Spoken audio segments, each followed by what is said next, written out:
Hey there, you wonderful listeners. I have a question for you. Do you want to make a podcast? Well, Spotify's got a platform that lets you make one super easily and then distribute it everywhere and even earn money all in one place and for free. How can you beat that? It's called Spotify for Podcasters. And here is how it works. Spotify for Podcasters lets you record and edit podcasts right from your phone or computer. So no matter what your setup is like, you can start creating today. Then you can distribute your podcast to Spotify and everywhere else podcasts are heard. Video podcasts are also available on Spotify. And when you want to take conversations with your fans to the next level, there are Q&A and poll options available, and those are the best way to get them talking. With Spotify for Podcasters, you can earn money in a variety of ways, including ads and podcast subscriptions. And best of all, it's totally free with no catch. Ever since I've discovered Spotify for Podcasters, it has made doing my shows like the Steam Machine Podcast, Yabs Pod, and the JRPG Report much, much easier to do. Like being able to just go on there, record them, upload it, boom, it's done. I don't have to pay for a site service to host or anything like that. It's fantastic. So I highly recommend that you give it a try. Download the Spotify for Podcasters app or go to www.spotify.com/podcasters to get started today. This week on the Steam Machine Podcast, we're down in a well and we don't know if we can be saved. Cue the music.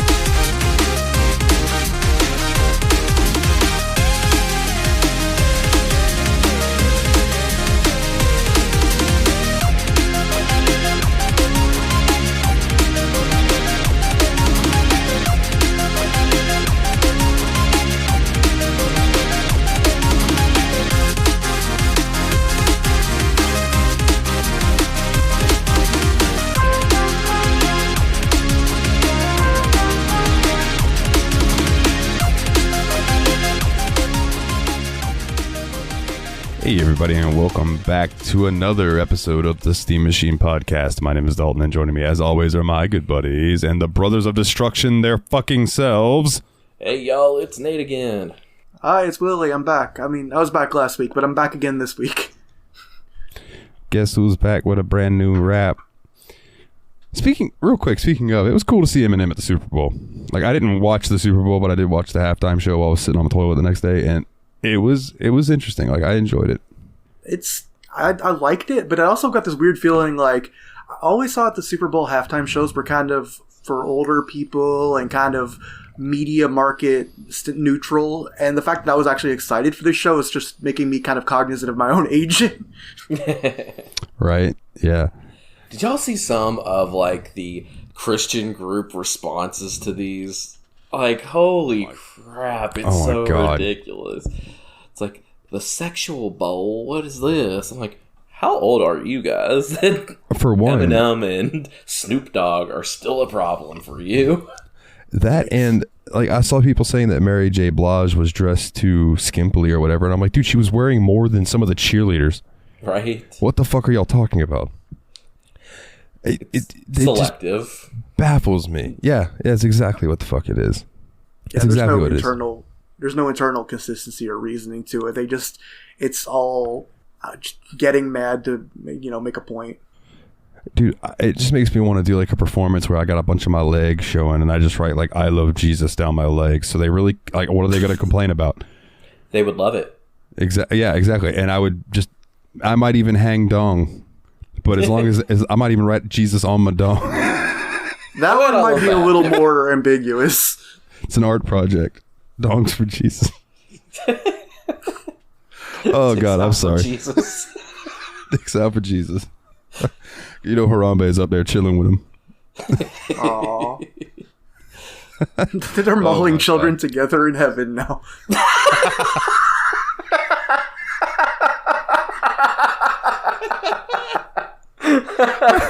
Oh my God. That makes me think of the Jim Jeffries bit where he's like, wouldn't it suck if you went to heaven and you were like, hello mom, hello granddad, hello, uncle who used to touch me. How did you get here? And he goes, oh, that's right. You worked for the church. And I'm just like, oh, dark. Yeah. But Jim Jeffries, all his shit's dark. So, but he's a funny motherfucker. Yeah. Shout out to Australia, man. Because we got Arisa Adam from Australia and Jim Jeffries is Australian. So, quickly, update on the fantasy league. I had a couple games come out.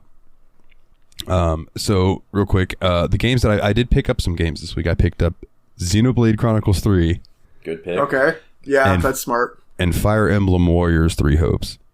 Now, we'll see about that. I generally picked that because I really liked Fire Emblem 3 Houses. Because it was basically Persona meets Fire Emblem. It was wonderful. But let me turn on advanced projections. So you might as well pick up Persona 5 Strikers too then, right? Because that's going to be what this is. Well, I mean, I have Persona 5 Strikers. It's in my library. I just haven't played it yet. I know, and I'm like, why not? But I just haven't. Let's see. Who else picked up some stuff? Oh, yeah. Phil went hard. He got Oxenfree 2 and is it Live Alive or is it Live Alive?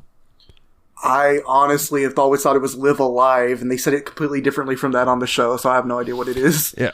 I always called it Live Alive, but yeah, on the direct they called it Live Alive, so I guess that's what it is. Chad picked up Nintendo Switch Sports. I could look up the Japanese pronunciation and then just use that. Live Alive. It is Wikipedia, please. And Jeremy, real quick, picked up. Okay, it's Live Alive. Oh, is it really? Okay. Yeah. Well, then I just feel like a dummy for calling it the wrong name all the years. I mean, it's kind of a dumb sounding name. Let's be real. And it looks like Jeremy picked up Mario Strikers Battle League and Disney Speedstorm. I don't feel good about Disney Speedstorm. Isn't that the FTP game? Free to play? It might be free to play. I don't know. Yeah, I'm pretty sure they're releasing it for Switch free to play, but I think you have passes where you can buy into it to get things. Of course. It's one of those. I was going to get it until I realized that it was one of those, and I'm like, I don't have time for that crap. So, I'm getting really sick of season passes in video games. Yeah. Especially because there's like we got, I think it was Borderlands 3. They're up to like Season Pass 3 or something like that. And I'm like, what? Oh. There should be one Season Pass. It's not our fault you do more seasons. Fucking A. I just want more money, bro. So, I had a game come out today, which was Star Wars The Old Republic Legacy of the Sith, which hasn't gotten enough reviews to have a number yet. But what's today? Tuesday? So Thursday, Total War Warhammer 3 comes out and King of Fighters 15 comes out. Ooh, King of Fighters 15 is already coming out? Okay. Yeah. Nice. And as of right now, King of Fighters 15 has an 82. So that's plus 12 points. Okay. Yep. Total War Warhammer 3 is an 89.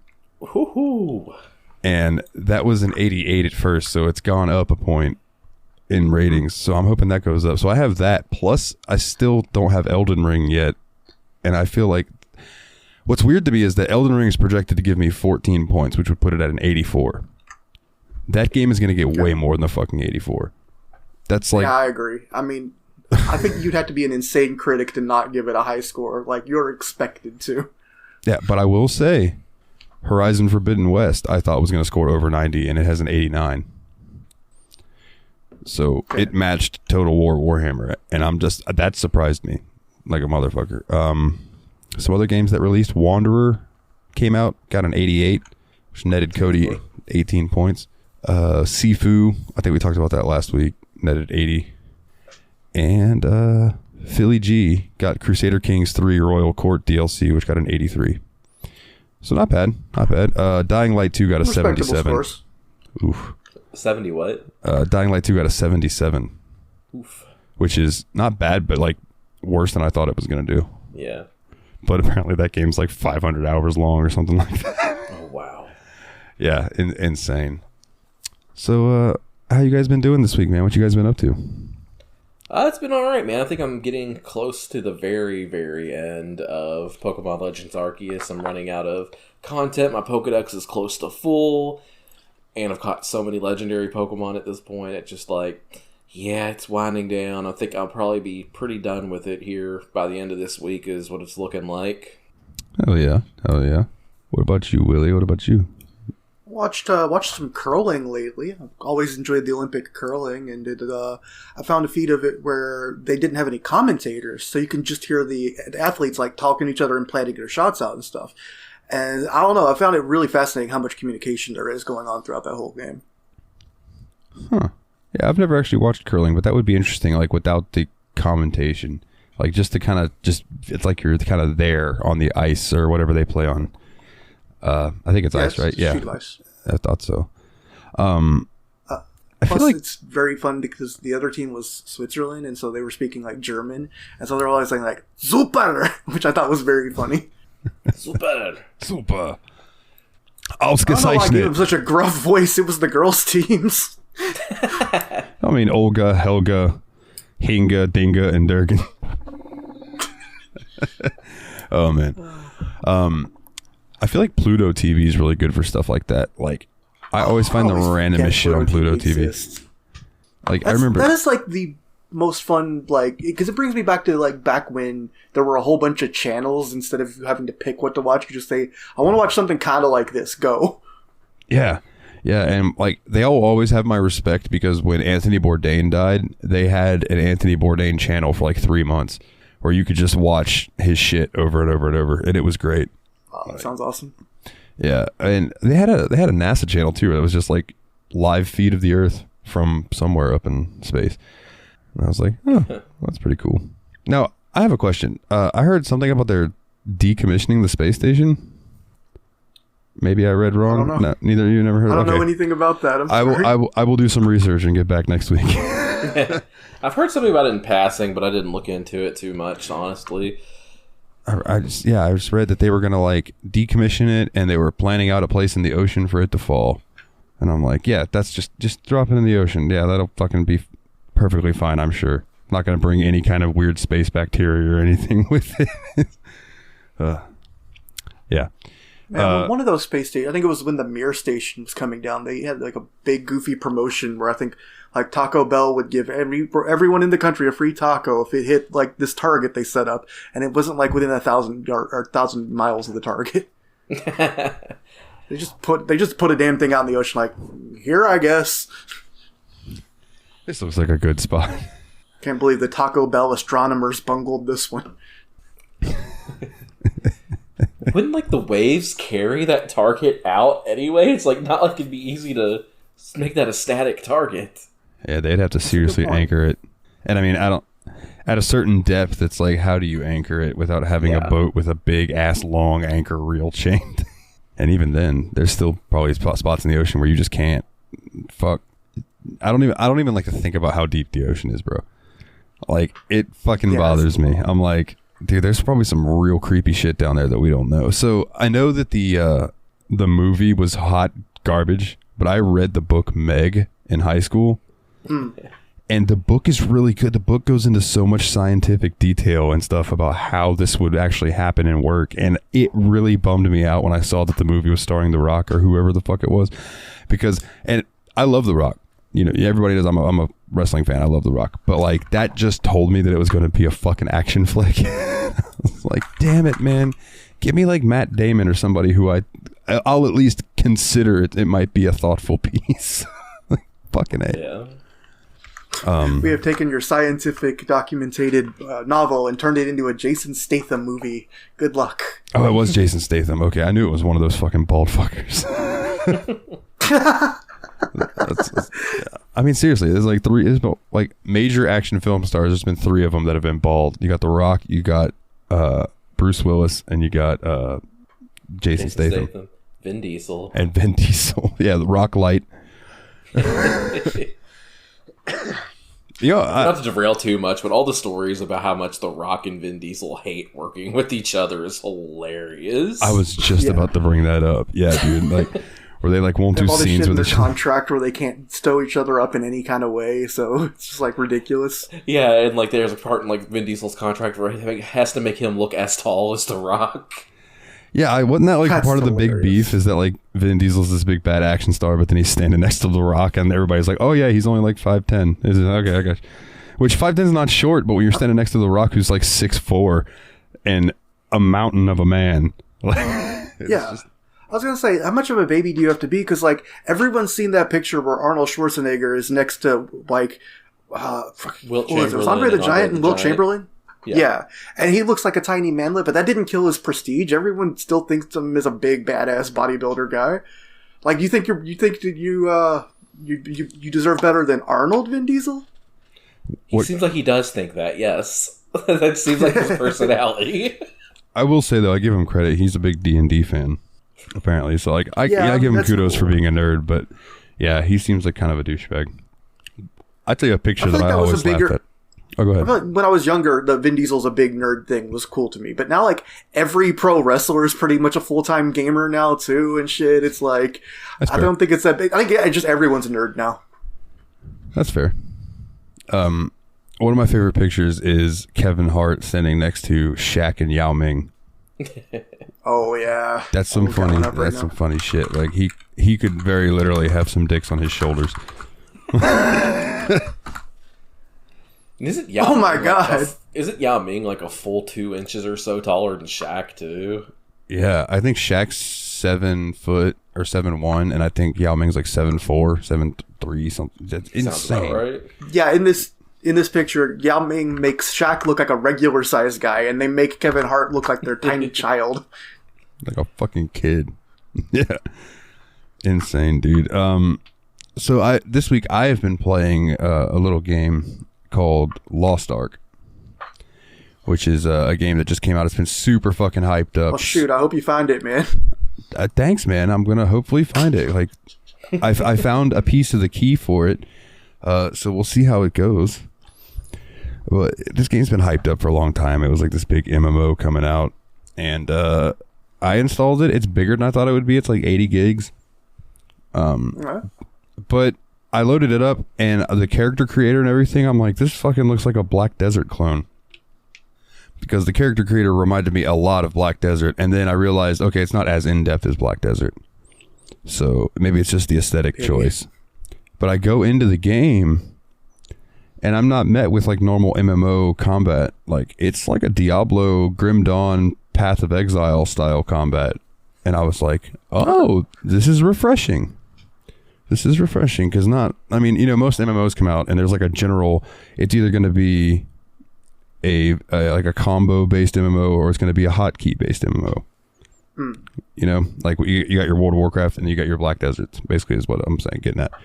But this one seems really cool. The ones that claim that they're inspired by Ultima Online and they all shut down in 3 months because no one actually wants to play him. Yes, except for sure. Like, this game is hardcore. This game isn't going to baby you. And then people play like, oh, I'm the guy getting ganked, not the awesome PvP monster. I don't like this. I will say, like, Shroud of the Avatar is pretty fucking good. It hasn't shut down. But also, you can't get ganked. I think in that game, if you want to duel, you have to accept it. Unless there might be a PvP server, but as far as I know, there's no server choice. Anyway, but I've always felt like opt-in PvP is the obvious answer, right? Yeah. Oh yeah, I mean that would be my preferred way to do it. That way you have all the people that are just there to grief, all dealing with each other instead of the people that just want to play and progress in the game. So I just wanted to give you guys a quick rundown of the classes, and maybe you guys would be interested in playing this with me sometime because it's free to play. I just want to throw everybody out there. It's a free to play MMO. Okay, nice. So you have the warrior, and when you choose your warrior and you create your class and everything, you get ported to like this. Do you remember, did either of you play the first Kingdom Hearts? No. Okay. So you get put in like this weird space where it's just like nothing around you but the platform you're standing on in darkness.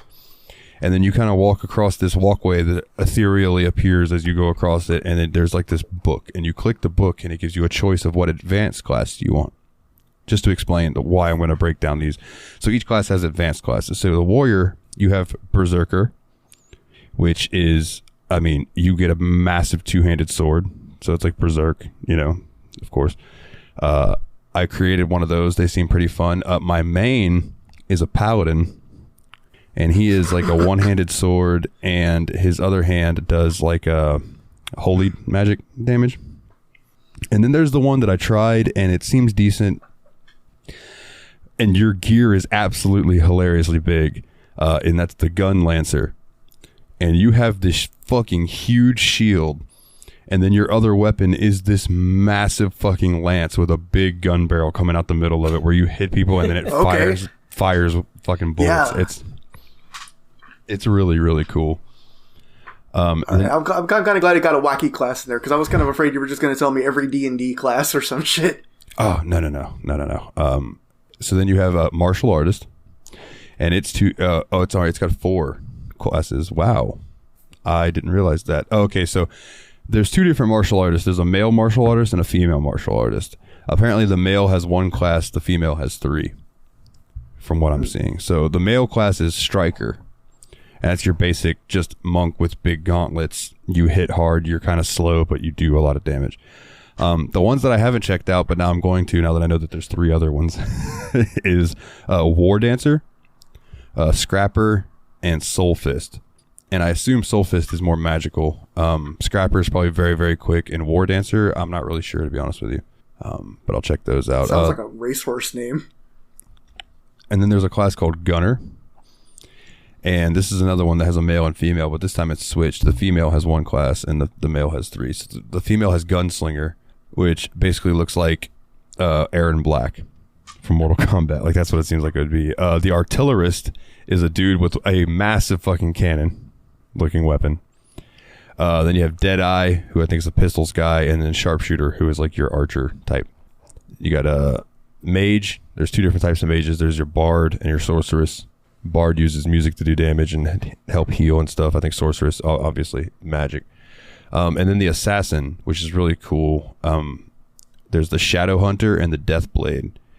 Shadow Hunter uses glaives, which are like the 2, like they're one-handed, but they're two blades on them. And then Death Blade uses, it says Death Blade uses 3 swords, right? I could see her holding 2. I don't know where the 3rd one comes in, unless she just like puts one up and drags it while you're doing combos. You ever seen the big wolf from Dark Souls that carries the sword in his mouth? It's like that. But yeah, those are, and I have a Shadow Hunter that I've played some, and she's quite fun too. And it's just kind of like down all them shadows. Man, I'm gonna try. There's so many damn shadows, dude. The fucking sun makes my job so hard. The moon too. I can never sleep. Sucks. I'm sorry, man. Except on new moons. Those are the one night a month I sleep. That's good. At least you get some rest. I mean, yeah. Rest. Quotes around rest. But anyways, one other thing before we jump into the Nintendo Direct, I want to get your guys' opinions on that. There's a game that I would like to play with you guys as well called Devour. It's a horror game. It's like Phasmophobia. It's janky like OG Phasmophobia. And you play as Satanists, and you have to sacrifice goats to get rid of a ghost that's inside of a house. I don't know how to tell you how that makes sense, but that's what you got to do. Ghost logic, man. I played some of it today. It's just dumb fun. Like, I didn't take the game seriously. It did give me some spooks, but I think it would be a fun time to do, like we used to do our Phasmophobia, where people, we'd get in there and have a good time for an hour or 2. I think it'd be another little fun little ditty like that. An hour or 2. That's cute. Yeah. Oh, I'm sorry. 4 or 5 hours. 6, sometimes 6 or 7. It just depends. I don't know if we would sink that much time into it, because I think it's still very early in release stuff. Like I said, like it's probably going to be more akin to when you guys first played Phasmophobia back before I played it. Yeah. But it seems like it would be fun. It's called Devour. If any of the listeners want to snag it on Steam, I believe it's $4.99 at normal price. So, but the monster design reminds me of the girl from The Ring. Yeah, very much. It looks like The Ring or The Grudge. Yeah, The Grudge too. Like fucking creepy little bitch, and she's tall as fuck too. Don't let her fool you. Like, she scared the shit out of me when she just appeared in front of me. I'd be like, oh my god. That sounds fun, because I feel like I do like the horror factor in Phasmophobia, but it kind of does less direct visual stuff, and that might be fun for a contrast. Yeah, I think so. Like Phasmophobia is more about the atmosphere and the threat hanging over you. Like if you actually see the ghost, that's usually not a big deal. No, yeah, this is actively like there will be these fiery pentagrams that appear, and these demon things will crawl out of them, and you have to like shine your UV at them to kill them. Like there's a little more to it, you know. But could we possibly go wrong with a horror game where you shine a flashlight at monsters? That went real spectacularly for us last time. I had more fun with this. than I did Blair Witch. But also, it's like probably the multiplayer aspect of it, where we're all running around like, does always help. What the fuck are we doing? Yeah. Did you guys get a chance to catch the Nintendo Direct or read anything about it? Yeah, I didn't know it was going on until I was tuned in about halfway in, so I missed some of it. But some pretty cool stuff for fans of RPGs. Yeah, I would say so. Is there anything that jumped out to either of you? Yeah, there was, and I have really extremely mixed feelings about it. And that is the additional 48 tracks coming to Mario Kart 8 Deluxe, which sounds really cool. Like, yeah, we get more tracks. Like, they're all remakes of old tracks from older Mario Kart titles. So I'm sure you'll have your Mario Kart Wii Double Dash, probably some SNES tracks too, because they're going to run out of ideas in that lot. But the thing that really frustrates me about it is it's paid DLC, right? It's paid DLC for an 8-year-old video game. Like, Mario Kart 8 came out for the Wii U 8 years ago in 2014. I guess somebody put it in perspective for me a little bit, though, that at least they're not doing what they did with Mario Party, which was release a game that's basically just the current Mario Party, but with like the mini games from the old Mario Parties. Yeah. So I'm at least grateful that that's not what they're doing, but at the same time, it's just like, it feels kind of bad. It feels bad, man, you know? I also kind of like it's... Oh, go ahead, Willie. Oh, just the timing seems odd too, because they've announced or at least talked about the fact that there is a Mario Kart 9 in development. They say it's going to have a new mechanic or whatever as its main focus. They didn't say much about it, but it feels weird to be adding 2 years of DLC support to a game that already has an announced sequel. You know, unless they think that that's going to be that far off.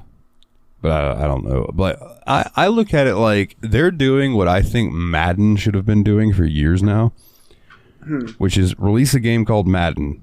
And then the next, like, say you release it in 2022, and then next year put out the 2023 update thing, and it so say you pay $15 or whatever, and it updates the roster to the current roster and stuff. If you care about that kind of shit, but like they should just kind of incrementally update Madden instead of releasing a brand new game every year that's the exact same. It just has some new names in it. You know what I mean?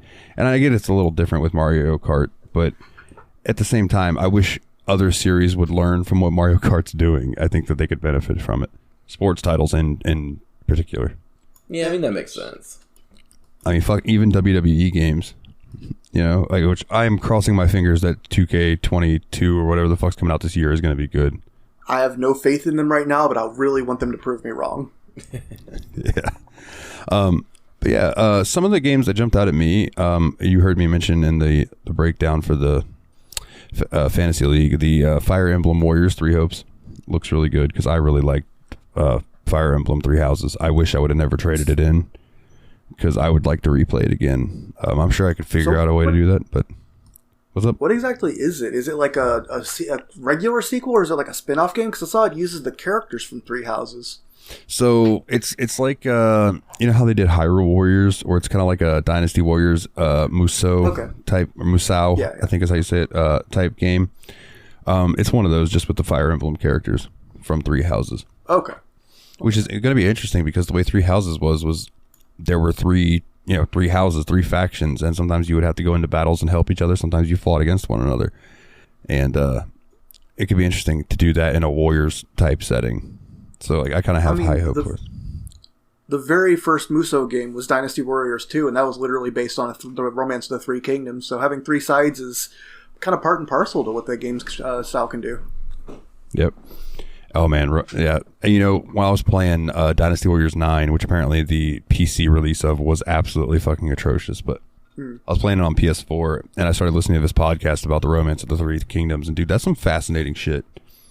Oh, yeah. I would never have got into it at all if it weren't for those games teaching me about this period of history. That's just so many interesting characters and, like, such an important part of like Eastern culture in general too. Like it's like you have practically have to know that, or you're basically culturally illiterate.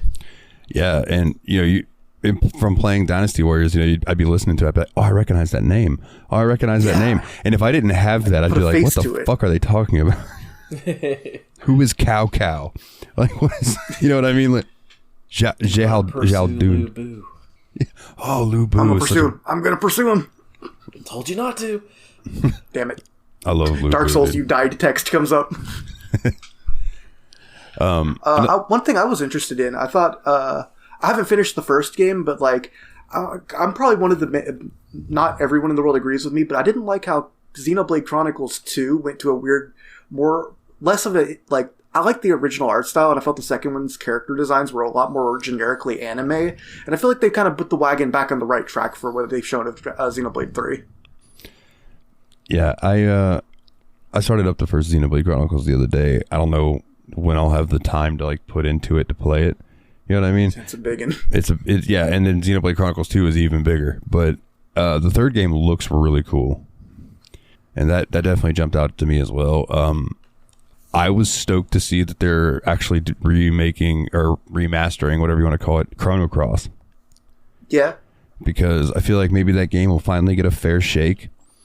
Maybe it's been a long enough time that people won't compare it to Chrono Trigger, and appreciate it for what it is. Even though it's supposed to be like a sequel, I've never linked the two in my mind. When I played demos of Chrono Cross back in the day, I never owned it, but I have played demos and stuff of it. And I don't know, it always seemed fun to me. So, like I said, I didn't play the whole game, so it could be a pile of dog shit. I don't know, but I've always heard that the music in that game is fantastic. Yeah, I believe that for sure. I never got around to it because I didn't play Chrono Trigger until a while later in the timeline of when games were coming out. And at that point, Chrono Cross already kind of had its reputation for being a disappointing sequel. So I didn't want to do it to myself right after playing it. And then I just kind of forgot it existed afterwards. Quickly, some of the other things that jumped out. Mario Strikers Battle League looked interesting. The Mario soccer game. Yeah, I know a lot of people have been waiting for a new Mario Strikers game, so I'm happy that they got that announcement because I feel like that made a lot of people happy. For sure. And then the Nintendo Switch Sports. Yes! I have feelings. Like, what is the new way they're doing Mii's and that just looks so bad? I hate it. They are wacky looking. There's some weird looking Mii's for sure. Like, I want it to be good and awesome, but like, God, the graphics on it are kind of like, oh, what are you doing here? You're taking away the kind of like the personality of Wii Sports. Yeah, that's fair. It's really all just going to come down to how it feels to swing a Joy-Con around like it's a Wiimote, because I thought the Wiimotes were built for motion controls, and Joy-Cons don't seem like they're specially built for anything. They're so fucking small, dude. They really are. I don't understand. I have big man hands. And tiny little controllers. Yeah, dude. That's what broke my heart when I loaded up Mario Party, and it was like, you have to use one of the Joy-Cons. I was like, fucking really? I don't want to. I want to use my Switch controller, or my Pro controller, goddammit. Like if you can't even play Mario Party on a Switch Lite because you can't remove the Joy-Cons, so it's like completely worthless if you have a Switch Lite. Oh, fucking! I didn't even think of that. I didn't even consider that. Fuck. Some of the other ones that jumped out was like Front Mission First, the remake. That just looked interesting to me. I like some strategy games every now and then. SD Gundam Battle Alliance. Like Chibi Gundams. Cool. That was really cute looking. Yeah, I was like, hell yeah, I like Gundam stuff. I never got into any of the Gundam animes. I would like to watch some. So if anybody has any recommendations, hit me up. But I've heard G Gundam is kind of the craziest, so it's probably the one I'll watch if I get around to watching a Gundam. And I always hear that's the one that has like the Dutch one that looks like a windmill. There's a windmill Gundam? What? Yeah. Oh, that sounds ridiculous. I always hear Happy Console it's called Gamer. Nether Gundam because it represents like the country of the Netherlands and stuff. Hold on, I gotta look this up. Oh my god. Told you, fucking windmill Gundam, dude.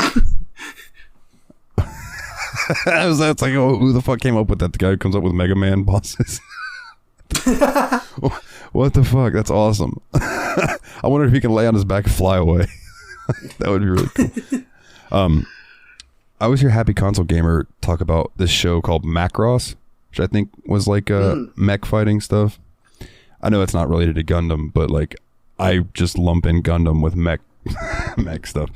And then a couple other ones. The Live Alive. We had that conversation earlier. Goddamn, Live Alive. That coming out over here for the first time is pretty cool.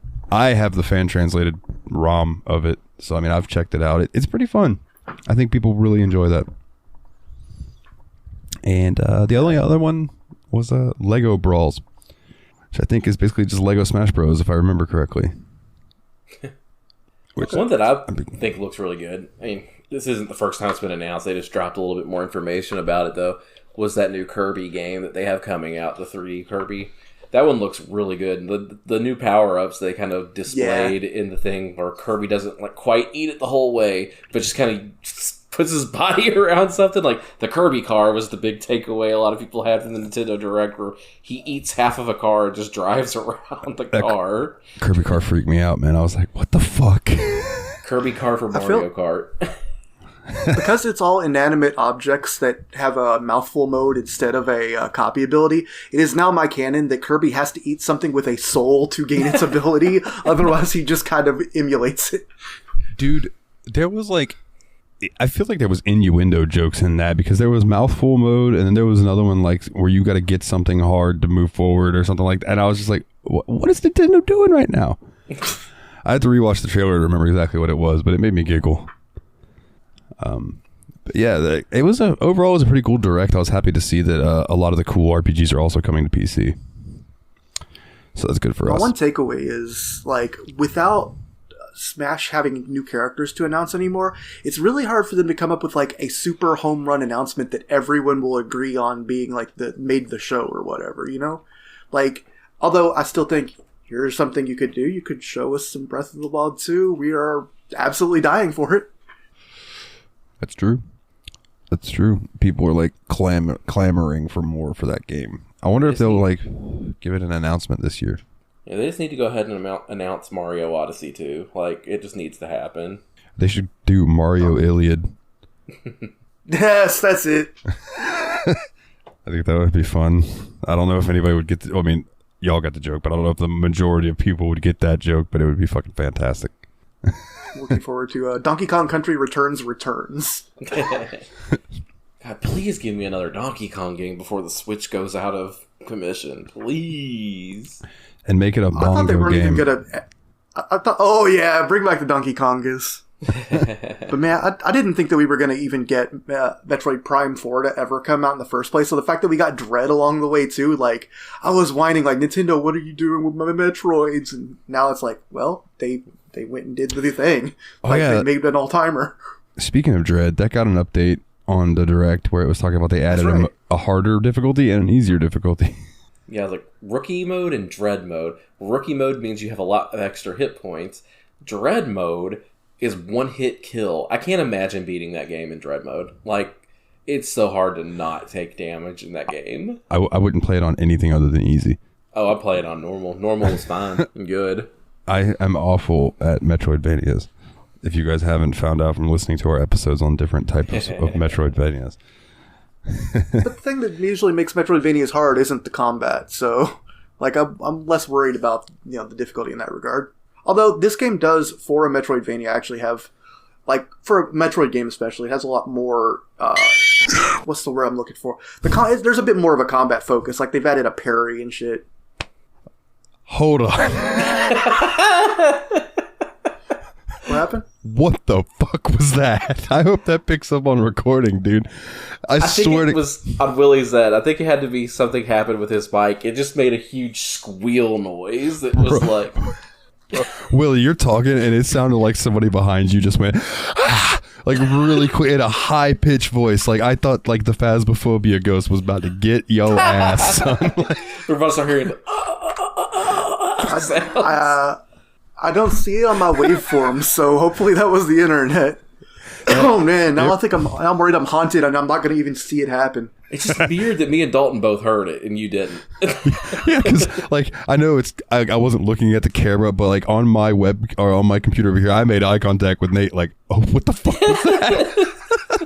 I thought y'all just thought I was being real friggin' insightful about Metroid.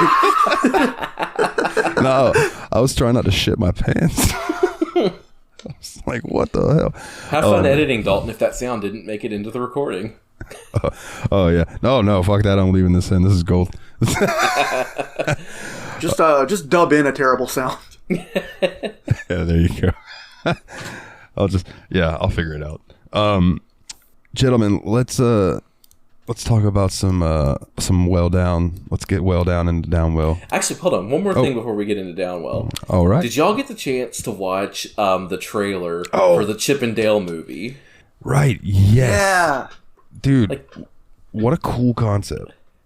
And I love, because it said it was from, Lonely Island is heavily involved in it. And, some of the ideas that they had were insane. I thought it was brilliant, the juxtaposition of them doing a cartoon in a live-action setting by having them initially being shown in the trailer hanging out with Roger Rabbit, the first one to do it, to show that concept is viable as a movie to begin with. I thought that was just brilliant idea. Yeah, and then the whole... Oh, go ahead, Will. Oh, no, go ahead. You guys are doing specifics. I was going to say something general. Was the part where... I don't remember if it... Was it Dale that said that he went and got the 3D... Yeah. The 3D, plastic surgery almost, and he came out looking like a 3D model instead of the 2D, which I thought was cool that they left them different. They didn't make them both get that done. You know what I'm saying? One's still 2D and the other one's 3D. That's fucking cool. Yeah, it's really interesting because it worked. It still worked. Yeah. And some of the comments on animation that I saw, where they were making fun of Polar Express with Seth Rogen. He's like, I'm looking right at you. No, we're down here. Nope. Look at my eyes. I'm looking directly in your eyes.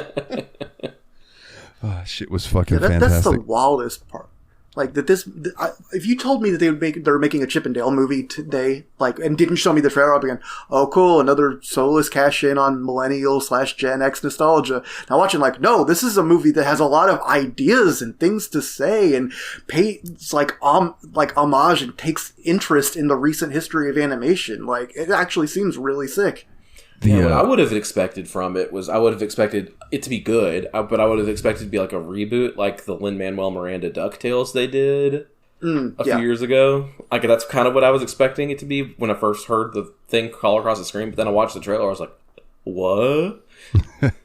Yeah, the scene where they were doing the 3D animated people walking around, and the guy was just walking into the fire hydrant without going anywhere. I was like, oh, I wonder if they're making fun of Bethesda, even though I know it's not what it is. But it's just that's exactly what it reminded me of. Oh, man, real quick. Believe Todd Howard installed Skyrim on my Chip and Dale's Rescue Rangers. Speaking of fucking Skyrim, so I beat the Thieves Guild, and I encountered a bug where I didn't upgrade my Thieves Guild armor before I completed it, so it doesn't count it as completed. Even though I completed it. So that achievement, I'm going to have to get another time. Also, I went into the Dark Brotherhood Sanctuary and talked to everybody and then tried to leave and my game crashed. So I was like, okay, that's weird. So I went in there and tried it again and it crashed again. So I was like, all right, let me go in there and save and then I'll reload it from inside and see if it helps. I went in there and I hit save and it crashed my game. The Dark Brotherhood are finding new assassination techniques. Now they kill your computer. That's all. Yeah. I'm like, God damn it, dude! I've got so many pieces in the museum. And I can cheat. God. I can cheat and go into the museum has this picture of this Cthulhu looking thing, and if you open it, there's a safe behind it, and you can access anything that you've put in the museum. But in the mod menus, you can actually go in there and be like, no, I've done this and this and this, and it'll fill in the museum like you have done it. So I might end up having to do that just to sate my fucking, I want to fill this goddamn museum up. But yeah, so that's been really annoying. So I put Skyrim down today. I'm going to not play it for a day or two and not be mad at it anymore, and then I'll get in there and see what I can do about it. I'm kind of surprised you haven't already gone into the console and fixed everything or whatever, because you seem like, of the three of us, to be the one who is most okay with casually cheating in games in the first place. And this time it's not even you cheating, you're just getting your actual shit. Yeah. I am definitely not afraid to cheat, and I've always been that way. Like Grand Theft Auto back in the day. Shit. R1, R2, L1, R2, spin the D-pad around twice. Boom, guns. You know what I'm saying? I still have those just like imprinted in my fucking head from putting them in so many times. And I don't do it with all games. Like Final Fantasy games I generally don't cheat at. Like turn-based RPGs I generally don't cheat at. But like Skyrim, Oblivion, stuff like that, I am not afraid to be like, oh, I need to jump off this mountain. Console, toggle God mode. Console off, jump off mountain, land, toggle console, turn off God mode. All right, keep moving. That's just how I am. What can I say? I get all my cheating out in video games, so my girlfriends are happy. Hey. Hey. Isn't that right, sweetheart? Mwah. Yeah, I kissed my hand for people that can't see me. Your girlfriend, Paul. This is an audio podcast. Pamela Henderson. This is an audio podcast. You could have just lied and said they had 2 hot babes over there, man. Why would I be recording a podcast if I had 2 hot babes over here? I mean, you got 2 hot babes in the room with you right now, if you know what I'm saying. I mean, I was going to say 2 hot boobs. You guys are a bunch of boobs. Hey. Got you, fuckers. Suck a butt. Oh, that's a callback for just us. But yeah, so Willie, do you want me to do O-dubs first, or do you want to introduce the game? I actually think O-dubs is a good call. I mean, that way it'll be more obvious what we're talking about when we're talking about it. Plus, we don't have a ton of notes for this because it's a relatively short game, so, hence this being a half Nintendo Direct episode. So, fun fact, I keep calling this game Downfall in my head.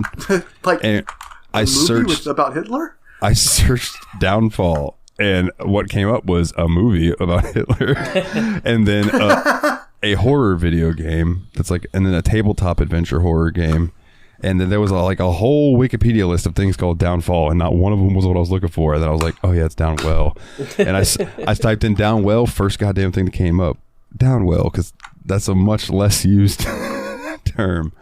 But yeah, so the Downwell O-dubs, which is the obligatory Wikipedia bullshit for any new listeners who might be listening. Downwell is a combination of a vertically scrolling shooter and platform game with elements of a roguelike. It was developed by Ojiro Fumota and was published by Devolver Digital for iOS and Microsoft Windows in 2015 in October, and for Android in January 2016. Then it was It was published on PlayStation 4 and Vita in 2016 in May, and then a Switch version came out in 2019. That's a lot of versions. This game's been released a few times, yeah. British studio Red Phantom Games developed the Switch and the PlayStation ports. Downwell uses a palette of 4 colors, which defaults to the black background and white outlines, with red as highlights for gems and enemies and other important items, and blue for water environment features. The exact colors can be changed throughout unlockable in-game palette. And the art style and underground level design have been compared to Spelunky and Cave Story, which, from what I've seen of Spelunky, I don't get that at all. But no, me either. It's way too, what's the word I'm looking for? Simplified to be Spelunky. Yeah. Yeah, I went to the wiki for this game, and they said the game was directly inspired by Spelunky, and I found that kind of surprising because I feel like Spelunky definitely involves more platforming and roguelike elements, and this is a lot more of an action game, straight up. Yeah. Did you guys know that the character has a name? No. I used to know that because he was going to be in one of those crossover Smash-like games, but I forgot what it was. So his name is what's the Downwell guy name? Weltaro. Weltaro. He's a curious man who was at the local park one night when he decided to explore the depths of a well nearby because, we all just get a hankering to jump down a fucking well. Knowing that monsters are waiting for him inside, he straps on his gun boots and starts his trip downwards, killing his enemies to proceed and collect treasure. The game has 3 basic controls: left, right, and shoot. When midair, pressing and jumping or holding the jump button fires Weltaro's gun boots. Oh, okay, so I'm sorry. It's left, right, and jump, and then you can shoot with the jump buttons. Yeah, there are 3 buttons that you have to press. Fun fact that I didn't find out until today: if you go into the options menu, you can full screen this game. It doesn't have a Windows maximize button or whatever, that's completely disabled. You have to change it in the options menu. Yeah, so when I was playing this, I just assumed that I had to play it in this little small screen, which was killer for me because I don't see all that great. If you can't tell by these big old spectacles on my face.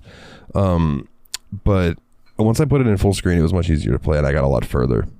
But spoilers, I did not get fucking far at all in this game. Because in fact, I would like to ask you guys about some of the boss fights in a bit because I did not see one of them. So I'm curious to know like what they are.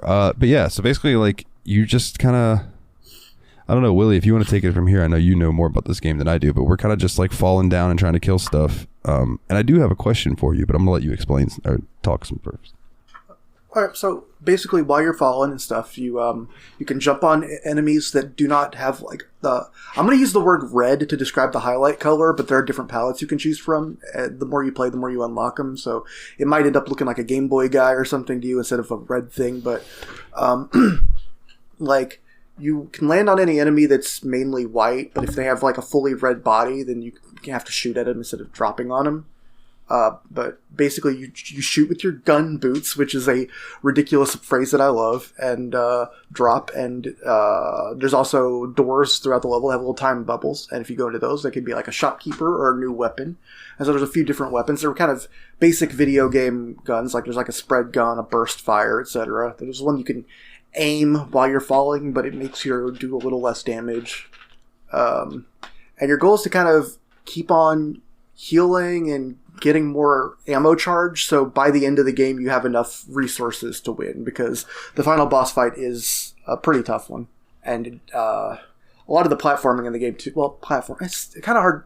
It is kind of platforming, but it's just, you're falling straight down a lot of it. Like I think that's one of the most interesting mechanics of the game too, is because the direction of the game is with gravity. That means you kind of are constantly trying to decide whether you want to fall fast and try to just get to the end of the level, or if you want to take it slow and risk enemies catching up to you from above. And you kind of set your own pace when you play until you get to the later levels that have gimmicks that make it so you have to go through quickly. Yeah, I didn't see any of those. I'm curious though, real quick, what palettes did you guys settle on as being the one that you used? I'm lame. I ended up just liking the Downwell palette the best. Like, there's a bunch of them in there. So much to the point where it reminded me of Gato Roboto. Like, I feel like there was a lot of shared palette decisions between the two games. Like, They were ones clearly inspired by Game Boy and Virtual Boy, and then just some ones that made me want to pull my eyes out when I tried them. Like Grandma? True for both games. Yeah, Grandma. I was like, oh my Grandma god. Was... I tried to play a game on Grandma, and I made it through like one half of a level and said, nope, default palette, Aqua. please. Aqua was a good palette. Aqua was pretty. Yeah. I think that was the like blue and black one. Mm-hmm. Yeah, I like that a lot. The one that I ended up settling on is the one that kind of looked like a Fallout Pip-Boy. Like everything was kind of like green and black looking. Like that was the one I liked the most personally. Nice. Because this game reminded me of something you would play on a Fallout Pip-Boy. Like there are games that you can find throughout the Fallouts and like plug them into your Pip-Boy and play them. And this legit reminded me of one of those. That's a fun idea. I like that. That just made me happy. Yeah, I liked the variety of the different guns. Because you had like your machine gun boots, you had your laser boots, shotgun boots. Like I'm sure there were more that I didn't see, but I did enjoy so I unlocked 2 styles as I was playing. Mm-hmm. Which styles are different than palettes, where styles kind of they affect your character. And yeah, it's like I would call it like a challenge mode run, but it's like how like in Ubermosh, when you pick your character, it's kind of customizing your difficulty because you get different resources basically. Mm-hmm. In this, it's like the styles are like your guy's always doing a handstand, and that means that your guy's always running, windmilling his arms, or he's always like rolling up like a boulder. And what changes is like one of them gives you extra health but fewer options when you get to the end of the level upgrades, and one of them takes away all the shops but makes it easier to find guns, or vice versa. I can't remember exactly which. I used Boulder, which was okay. You got 2 more HP to start off with, but every time you got a choice, like at the end of the level, instead of having 3 choices, you only had 2. I looked up the world record speed run and they used Boulder, so I think that is probably the mechanically correct play. It was the only reason that I saw past the first area. because I had more HP. For the first 3 days that I played this game, or actually longer than that, because I've played this for like 4 or 5 different days, just like 45 minutes here, 30 minutes here. I did not get past the first like 1-3 until today. Yeah. This game kicked my dick into the dirt. It's fun though. It's unforgiving with mistakes. Yeah, for sure. And like until you've learned an area, there's a lot of stuff where I feel like if you make a mistake, you tend to get rattled and then mess up again in rapid succession. And you only have 4 or 6 hits of health like to start off with. And the only way to increase your maximum health is either by buying the most expensive item in the game or by over-healing yourself 4 times, which basically means you're wasting 4 health upgrades to gain maximum health. But both of them end up being worth doing. Nate, if you can afford it. Did you have a particular style that you ran with? Yeah, I played with Boulder as well because I liked having the extra hit point, and I felt like the way I got to the point where I was getting to so many shops or to the end of so many stages that like I didn't really miss having the variety of things because like you could always choose out of 2 when you got down to the end of a level, and I felt like there were only so many different upgrades and you could only get each upgrade once, so if you made it far enough you were probably going to get the upgrades you wanted by the end of it. I would say not to mention there's the one upgrade that gives you 1 HP and then another choice. So, like, instead of having 4, you have 3, but then you're back to where you're at in the beginning, but you also have 6 HP. So, yeah, I was about to say the youth upgrade that basically gives you an extra option every time you finish a level. Like, that's basically makes Boulder style almost like all reward, no risk, Yeah. Yeah, I really enjoyed it. Although I did really like the one where he just windmilled his arms when he ran around. That one cracked me up. That was very fun. I love that animation so much. I just ended up playing it on normal style. But yeah, gentlemen, tell me somewhat about like the bosses and stuff, or like the levels past where I didn't see. This is where I'm going to turn it over to you guys because I did not.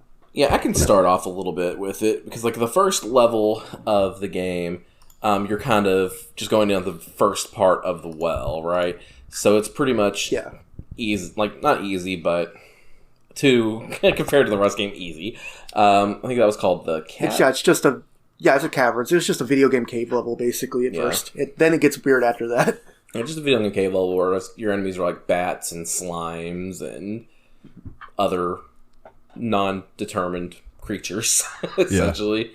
And so you just make your way down from 1-1 to 1-3. If you can make it down to the end, you get to the next level, which this one's kind of the spooky level. Yes. Yeah. So there's I was just going to say, I did all right in this place until I got to the enemies that started throwing shit at me.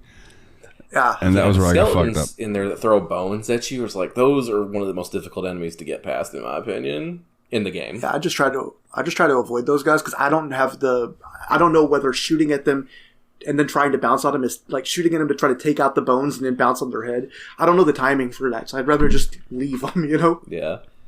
It's like there's skulls. I think there were still the bats in there, and it was pretty cool. That, to me, from my playthroughs, was the hardest stages that I made it to.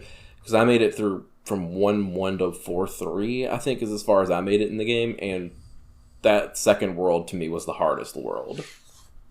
Yeah. There's just a lot of stuff it does that will panic you. Like I said that in the later levels, there's things that keep you from doing it too slow.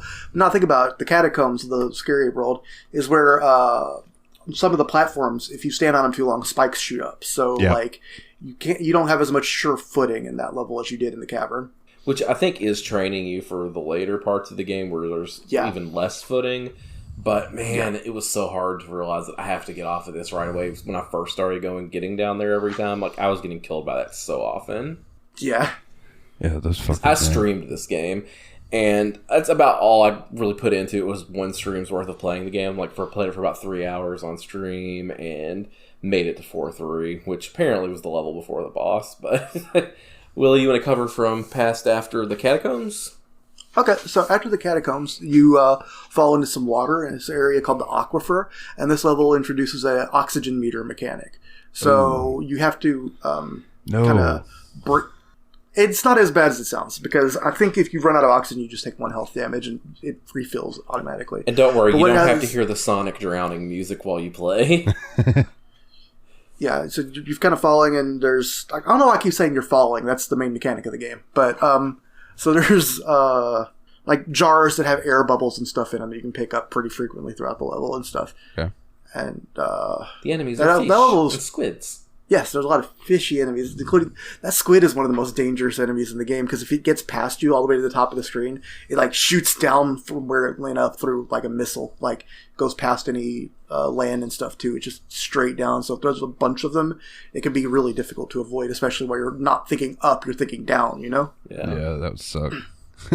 And then after the aquifer is level 4, which is called Limbo, and this is a level with no floors. Like, there's stuff you can bounce off of, but there is no actual floor outside of the time bubbles and shops. So, yeah, you get really big combos down there, and combos give you a lot of extra points. They give you, if you get a combo of at least 8 kills without touching the floor, you get 100 extra gems, which is the currency used in the shop. If you get 15, then you get the gems and 1 extra charge for your ammo, so a permanent extra charge for your gun boots. I do want to say that, like, it took me a few runs to figure out the combo thing, but once I did, like, every single time I was trying to bounce off as many enemies as possible on the way down. Yeah, I did manage to beat the game, and I'm still not exactly sure how obsessive you should be about combos when you're playing it, because, like, it feels like a completely different play style, which is why I didn't want to push it too much when Nate was streaming, because, like, on one hand, it lets you gain maximum health and ammo earlier on in the game, but on the other hand, it leads you to do a lot of really risky stuff that gets you killed early. And since he was mostly dying in the catacombs, I didn't want to add an extra thing until he was used to all the enemies. Yeah, that's fair. And so that's basically Limbo. It's kind of weird. Like it's like a weird void for the most part. The stuff you're bouncing are random objects too. Like there's like old TV sets and mushrooms, and like there's no real thematic connection. It's just like you're in a nowhere space. And then you finally get to the last level, the Abyss, which is just one boss fight, but the boss fight also has 4 stages. And so the boss is like it's a video game boss. It's a creepy, spiky eye monster thing, and it like opens up its eye and shoots blasts at you. And there's also like a spiky part at the top, so you can't go too high below. If you hit it, you'll take damage. If you don't fall with it fast enough, you'll also run into the wall of spikes and take damage. And the whole time you're fighting it, it spawns enemies that are based on the enemies from the stages. So you first fight him in the caverns form, where he spawns like the bats and stuff you fought in the caverns. Then you fight him in catacomb form, where he's spawning like the skeletons and ghosts and stuff. And if you get through all 4 of the forms, then you win, and you get to the bottom of the well. And I was very happy to see what was at the bottom of the well, because I didn't actually know what to expect. What was at the bottom of the well? Well, we made a comparison to this game, and I don't think it's an intentional connection, but it's a cat. Just a little cute kitty down there. That's fucking awesome. Seriously. That's funny. I was thrilled. So you have to fucking kill Cthulhu and take his cat, is what you're telling me. Yeah, that's pretty much it. Yeah. Interesting, dude.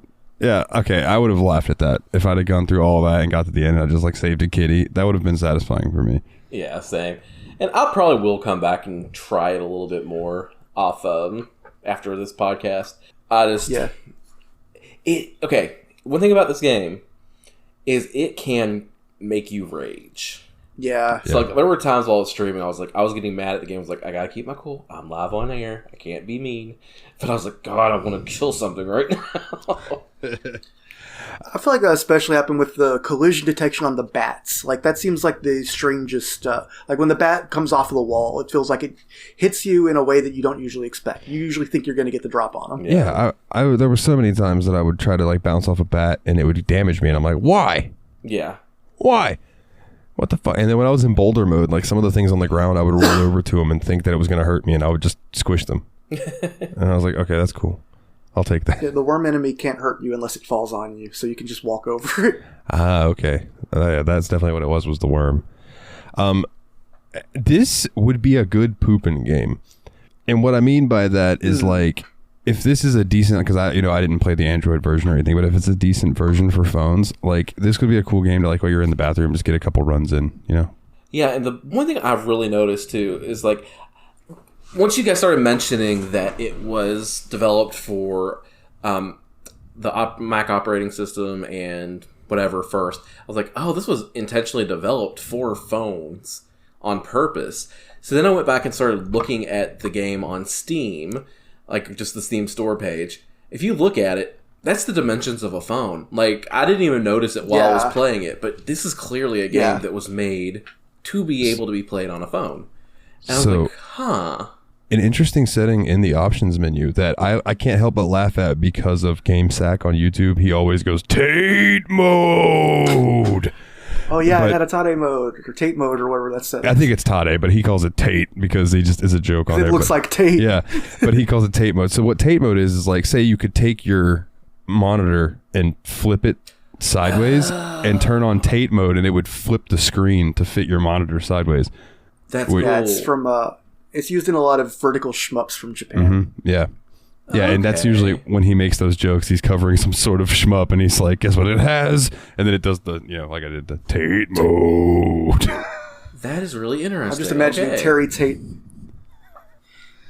Yeah, I thought that was pretty interesting, like, because I don't have a monitor that'll do that, but some people have monitors that rotate and stuff. Mine will. Well, there you go. Nice.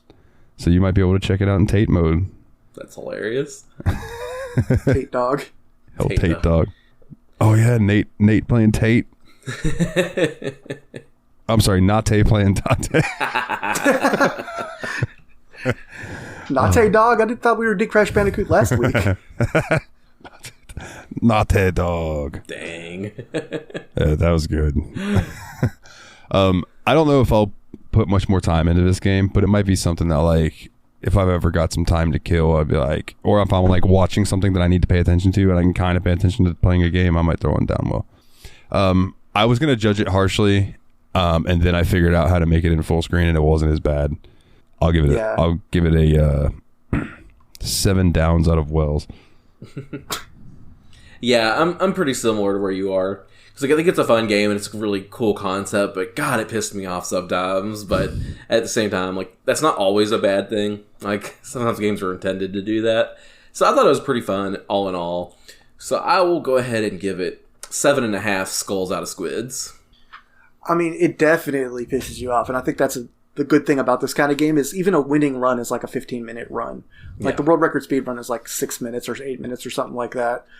So, like, you're right back in it immediately, and I feel like that's to its strength. I did manage to beat it. I hadn't beaten it before we did it for the show. I beat it, like, a couple hours before we started recording, and it was satisfying, so I enjoyed it. There's also a hard mode after you beat it, which I did try a couple times, and it's interesting. I made it to the boss again on hard mode, so we'll see if I keep on playing it or not, but I think that it's a game that does everything it should with what it has. It's just, it's small, it's cute, it's fun, it can be a little bit of a bastard at time, and I think that's kind of something I like in my pseudo almost roguelike light games. So I'm gonna give it 8 wells out of actually. Oh my god! I definitely feel like it's a game that I can beat though if I put a little bit more time into it. But God, that joke, Willie. The fact that I want to throw a tomato at you. Hey, the fact that you've reached 4-3 means you probably are only a couple games from at least seeing the boss. Yeah. Because I mean, you just need to clean up your catacombs. Honestly, you seemed like you breezed through Aquifer and Limbo. Yeah, they were way easier to me than the catacombs.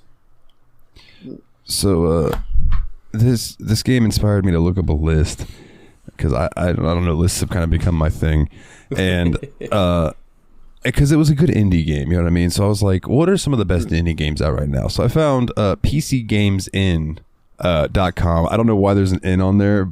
PCGamesIn.com. Anyway, we're games in. We're games in.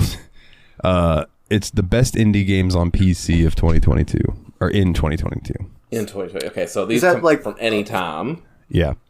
Okay. How long is this so list? it's all-time list. Curious, let's have guesses. There's 12. 12. 1, 2, 3, 4, 5, 6. It'll be a travesty Yeah, for let's an do indie guesses. game list. It doesn't include Hollow Knight, Celeste. Those two really should be on the list. Really, what about you? What are some of your predictions? If they have any love for Metroidvanias at all, Cave Story tends to make everything's indie game lists. Yeah. Okay, I can tell you. Probably Undertale as well.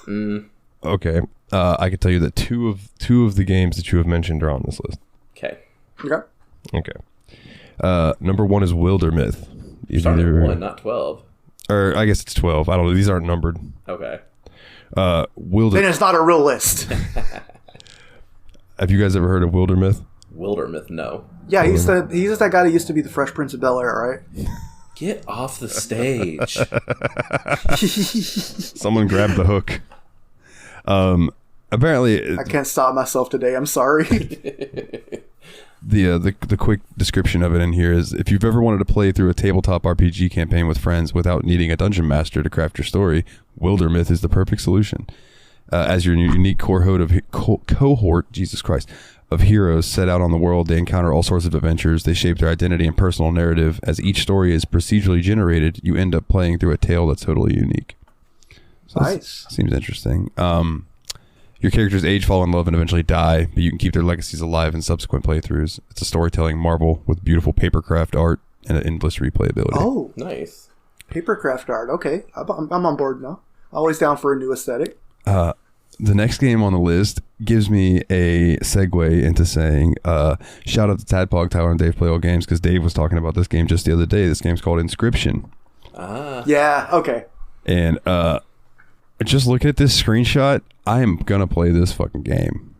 Yeah, like, it looks real cool. It's a card game at first glance, but apparently there's more hiding under the surface. Initial gameplay is a mix between Slay the Spire and lane-based card games, though it tends toward the macabre as you need to sacrifice smaller animals to play bigger and better beasts to wipe out your opponent.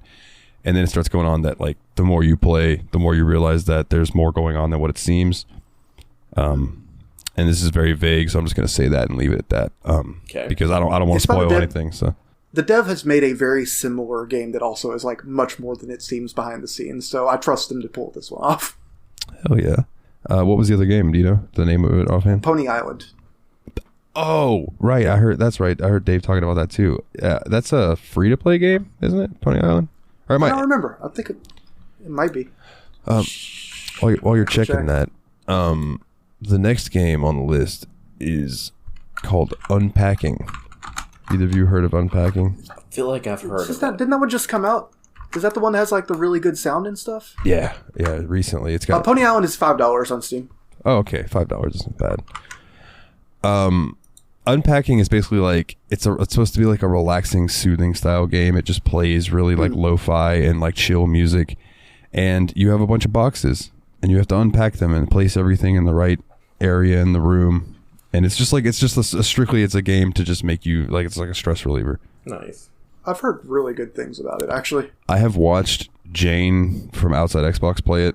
I have it on like on my monitor while I'm like playing Skyrim and stuff, and it straight looks like it would just be like a really cool game to, like, if you've had a hard day, just come home and just chill and play it. It would be fun. Up next is a game that I think I have on the list, and I believe that one Wayward Cross comic, Paul Korn, wants to be on when we talk about this game, is Disco Elysium. Oh, yeah. Okay. Interesting thing about this game is, if I remember right, there is no combat, but it's like a top-down perspective, sort of like the old Fallout games, Baldur's Gate-esque. Obviously, it looks better than those these days, but yeah, no combat. It's all story. I'm noticing so far this has been a very narrative-heavy list of indie games as opposed to gameplay-heavy, so I might have been off on my original guessing. Girl saying. Well, that's about to change, because next up on the list is Valheim. Huh. Oh, well. And there we go. Valheim might have a story. I cannot tell you what the fuck it is. Nobody paid attention to that. But for listeners who don't know what Valheim is, it's a Viking crafting game, survival crafter. It's pretty fun. I mean, I had fun when everyone was like on the Valheim wagon there for a bit, but then when everybody kind of fell off, I was like, nah, this isn't as fun alone. Yeah. Next up is Death's Door, which I've heard them talk about on Factory Sealed. Actually, shout out Factory Sealed Retro Video Game Podcast. It's kind of like a newer game that's inspired by Legend of Zelda and Dark Souls.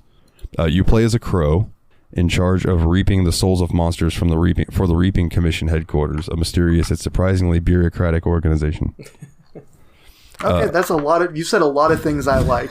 I love the idea of bureaucratic afterlives. I love the idea of a Grim Reaper crow. Yeah. So far, you definitely have me.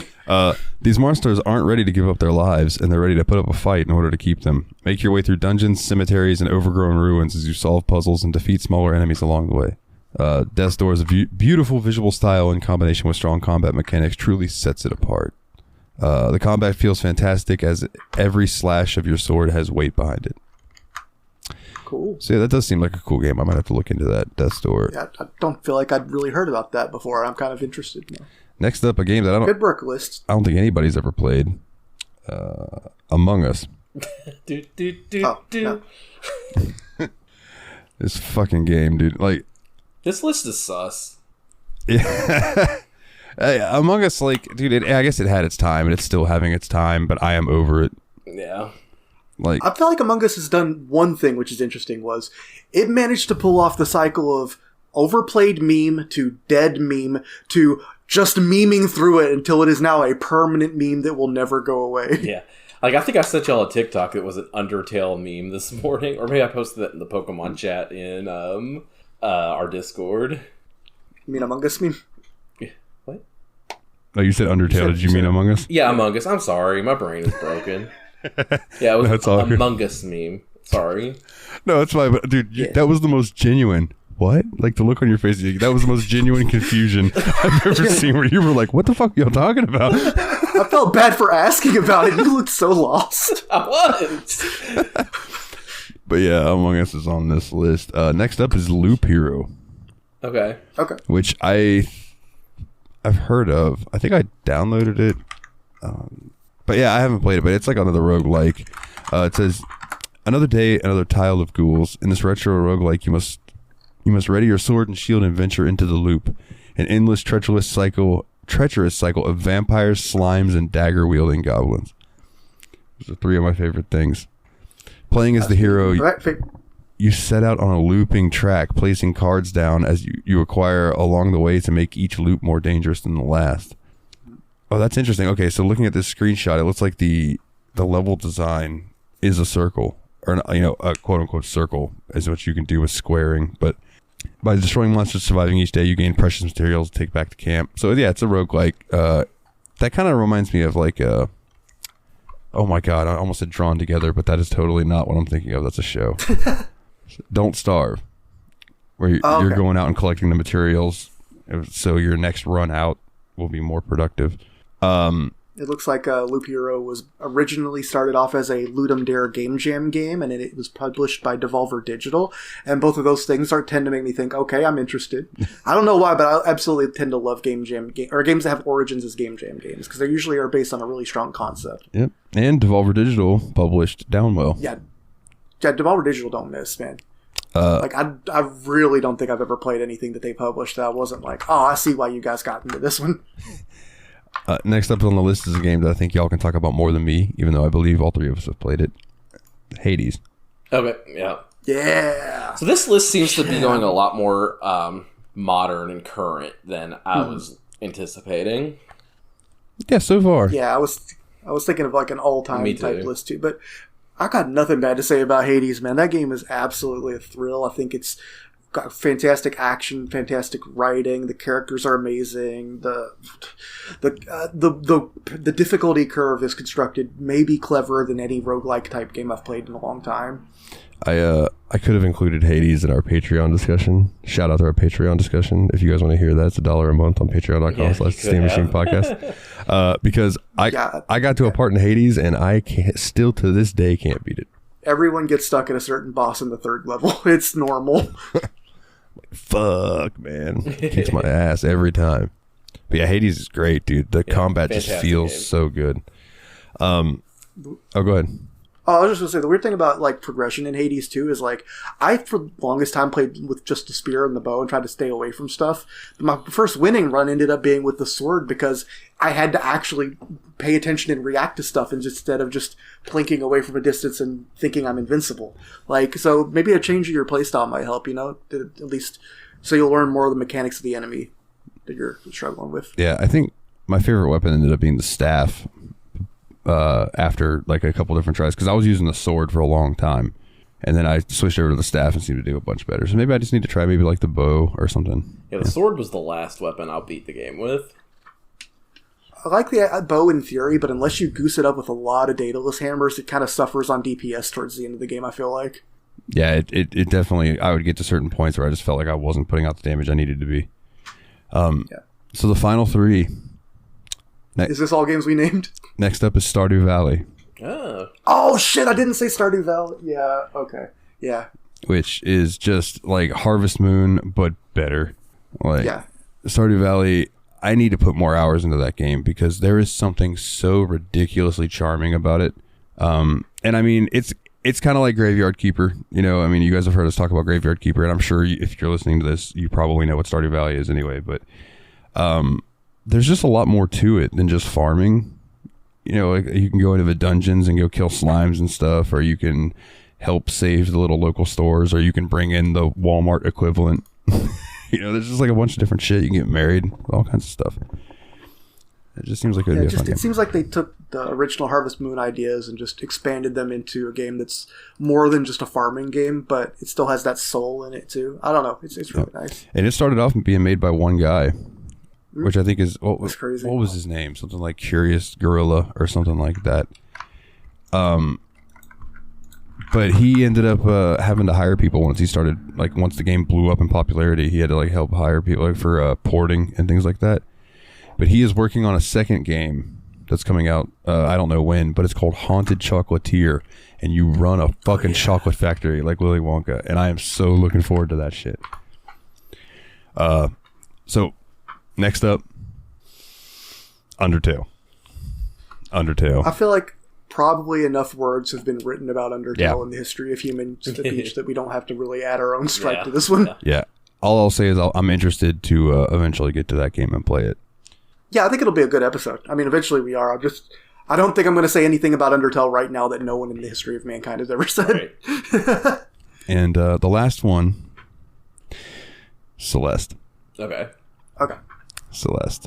And as much as I've heard about Celeste, I've never played it. It seems like a game that I am not going to... I'll probably enjoy the story or whatever it's trying to tell, but I'm going to absolutely fucking hate that game because I don't like Super Meat Boy because it's too fucking hard. You know what I mean? Like, so I don't know if Celeste is going to be one of those or if it's going to be like Hollow Knight where it's hard, but I still enjoy it. Yeah, we'll see. We'll see when we get there. Is there an easy mode? I don't think there is. Is there a Tate mode? Not Tate mode. But yeah, so that's the list of according to this website, the best indie games as far as 2022 goes. I feel like you could probably ask the same person to make that list today, and they probably put 6 different games. It's a really broad, question. Like, I'm not criticizing the list. I'm saying that, like, I'm saying that as a defense of the list. Honestly, like, I don't think that was a bad list. I think you could have every game be different and still have a good list. Yeah, the list that jumped out to me, but I didn't pick it because I knew it would never fly with either of you. Was a list that was 100 of the best indie games of all time. We're not doing that. That's an entire episode. That's an episode. I was gonna say, yeah, that would be like a Patreon bonus episode if people were interested in it. But like, yeah, that's a lot. That's a lot. One day I would like to do a like rank the episodes of the games that we've done. You know what I mean? Because I don't remember if me and Ryan did that. I know I did a ranking thing where, like, you know how the YouTubers will do the S, the A, they do those. I did that for like the first 30 episodes, then gave up because I was like, holy shit, I'm never gonna have enough room for all of these. But it would be fun to go through like some of the, maybe we'll do that for like the 100th episode. We'll do a little segment about our favorite episodes we've been on, yada yada yada, or maybe rank them if we can. Oh, we'll figure it out when we get to then. I just hope this doesn't overlap too much with the Steamy Awards thing, because I mean, no, I want to do it differently than that. Okay, gotcha. I want to like rank, try to do it like a give them an actual number instead of just being like, this one was our favorite, this one was our favorite. We know the tops, but where do the others fall? That'll be the interesting thing. Anyway, how does Graveyard Keeper compare to Dragon, a game about a dragon? Graveyard Keeper's way better. But yeah, I was just trying to think of 2 games that we gave pretty good but not great or terrible scores to. I didn't think we gave Dragon very good scores at all, but maybe I'm misremembering. I feel like we were rough on that one. I mean, it has problems. It does. That game needs a remaster. Just kidding. But yeah, if you would like, I would really appreciate it if all of you would pop over to iTunes or Spotify, throw us a 5-star review if you think we deserve it, or even if you don't, throw us a 5-star review anyway. Talk shit, but give us 5 stars. That'd be wonderful. It helps us in the good old algorithm, the almighty algorithm. Let's see, what else do I want to talk about? Oh yeah, the Discord link. if you'd like to join the Discord, which I highly suggest that you do, because you guys can vote, next week is the fan poll game, which is going to be Star Wars Jedi Knight 2 Jedi Outcast. That's a fucking mouthful. Hey, yeah. So that'll be the game next week. And then we have a poll up right now for the next one. And that poll, you got Metro Last Light Redux, excuse me. Sir, You Are Being Hunted. Heroes of Might and Magic 4 Complete Edition. Sega Bass Fishing. And Final Fantasy 7. Right now, Final Fantasy 7 is winning by 1. But we'll see, because that's going to be... you really buried the lead on that one, putting Final Fantasy 7 at the end. That's what Steamy told us to do. Leave him alone. I was going to say, I didn't pick the order.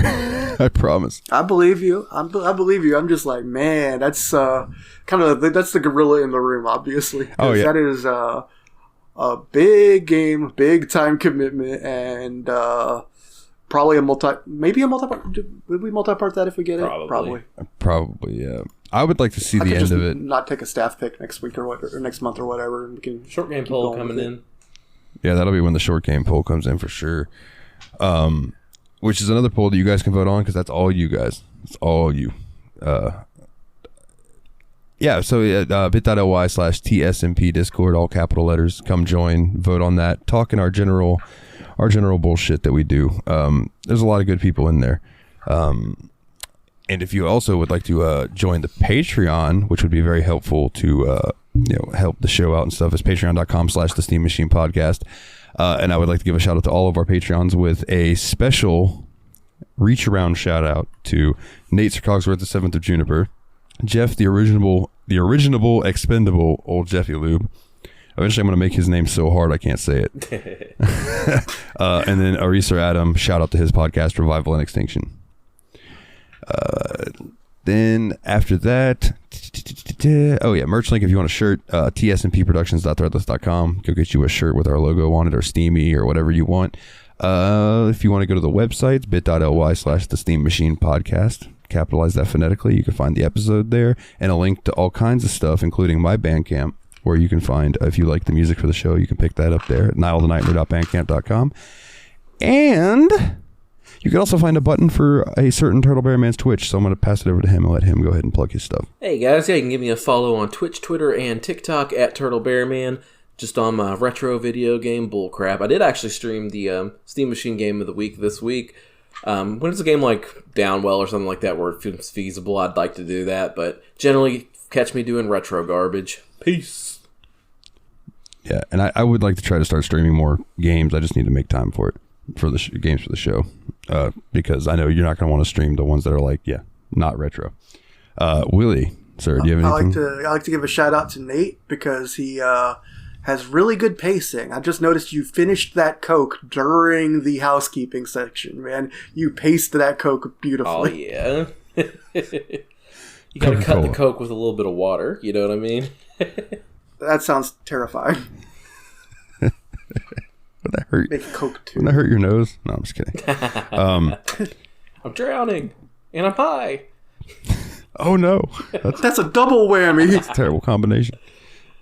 It's like, I want to enjoy this, but I can't breathe. Next week we'll be doing Star Wars. The week after that, I believe, is back to Nate. Your choice, sad. Correct? I believe, and then it's my choice. Pick a good one. I was going to choose an RPG. Wait, Dalton, have you had a pick yet? What was your last pick? My pick was Crash Bandicoot. Oh, you sure did. Never mind. Yeah, it is back to me. Okay. Yep. Yeah.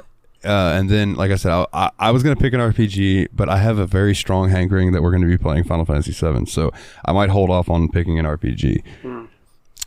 But I'll figure something out. I'm curious to see what Nate's going to choose, though. But we'll talk about that next week. Pick some real dog shit this time. We've played too many good games lately. It's too positive of a podcast. I was going to say any last words, but that's a perfect one right there. Too positive of a podcast. So for the Brothers of Destruction, I'm Dalton, and as always, guys, take it easy.